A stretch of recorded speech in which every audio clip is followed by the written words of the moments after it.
اعوذ باللہ من الشیطان الرجیم بسم اللہ الرحمن الرحیم اللہم صل علی محمد و آل محمد وعجل فرجہم۔ مومنین و مومنات، خداوند ذوالجلال بحق سیدہ فاطمہ زہرا سلام اللہ علیہا آپ سب کی توفیقات خیر میں اضافہ فرمائے۔ ایام فاطمیہ ہیں، اس بی بی کے صدقے میں خداوند ذوالجلال آپ کو دین اور دنیا کی خیرات و حسنات سے بہرہ مند فرمائے۔ مومنین، تیسرا درس ہمارا حرکات کے بارے میں ہے۔ حرکات عربی زبان میں کن چیزوں کو کہا جاتا ہے اور ان کو کیسے پڑھا جاتا ہے؟ حرکات تین قسم کی ہیں، تین قسم کی حرکات ہیں۔ ان کا نام اور ان کی شیپ، ان کی شکل آپ کی خدمت میں بیان کرتا ہوں۔ ایک ہے فتحہ، ایک ہے فتحہ، فتحہ نمبر 2 کسرہ، نمبر 3 ضمہ۔ ٹھیک ہے۔ فتحہ، فتح کا مطلب ہے ایک مرتبہ کھلنا، ایک مرتبہ کھلنا، اوپن ہونا۔ ٹھیک ہے، اوپن۔ اور کسرہ ایک مرتبہ ٹوٹنا، گرنا۔ اور ضمہ ایک مرتبہ ملنا۔ اور ہوتا ہے فتحتن، فتحتن، کسرتن، ضمتن، لیکن جب ان کو ساکن کیا جاتا ہے تو یہ گولتا ہا میں کنورٹ ہو جاتی ہے، یعنی فتحتن فتحہ، کسرہ ضمہ، یعنی ضمتن کسرتن فتحتن۔ اس کو جب وقف کرتے ہیں تو فتحہ، کسرہ اور ضمہ بن جاتا ہے۔ یہ تین حرکات ہیں، یعنی فتحہ یعنی زبر کو کہا جاتا ہے، ہماری زبان میں زبر کو فتح کہا جاتا ہے، اور ہماری زبان میں زیر کو کسرہ کہا جاتا ہے، اور ہماری زبان میں پیش کو کیا کہا جاتا ہے؟ یعنی پیش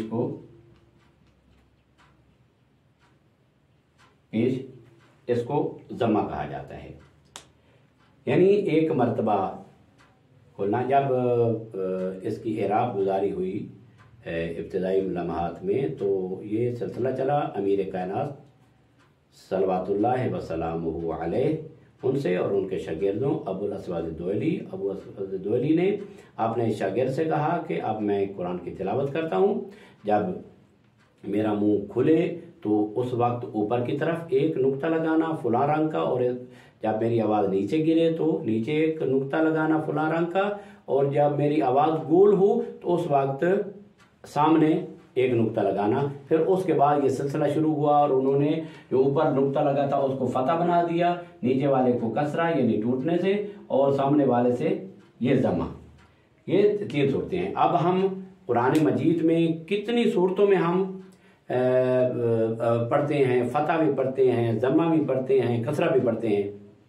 جس طرح کہ ہم شروع کرتے ہیں سورہ الحمد سے، سورہ فاتحۃ الکتاب سے شروع کرتے ہیں، تو یہاں پر اعوذ باللہ من الشیطان الرجیم، رو عین کے پہ الف کے اوپر زبر رو عین کے اوپر پیش، رو عین پیش واو او، اعوذ ذال کے اوپر ضمہ، اعوذ باللہ با کے نیچے زیر ہے، باللہ من الشیطان، من الشی شین کے اوپر زبر ہے، من الشیطان الرجیم نون کے نیچے زیر ہے۔ اسی طرح ارم، یہ جو ارم الف کے نیچے زیر ہے، را کے اوپر زبر ہے۔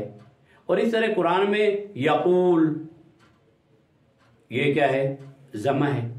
اور کئی ایک مثال ہے، الحمدللہ رب العالمین الرحمن الرحیم مالک یوم الدین ایاک نعبد، نعبد نون کے اوپر زبر اور با کے اوپر بھی پیش ضمہ اور دال کے اوپر بھی.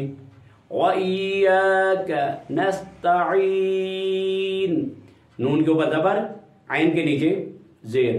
کئی ایک مثالیں ہیں زبر کی، زیر کی، پیش کی، فتح کی، کسرہ کی اور ضمہ کی. بیش بہا مثالیں ہیں قرآن مجید میں.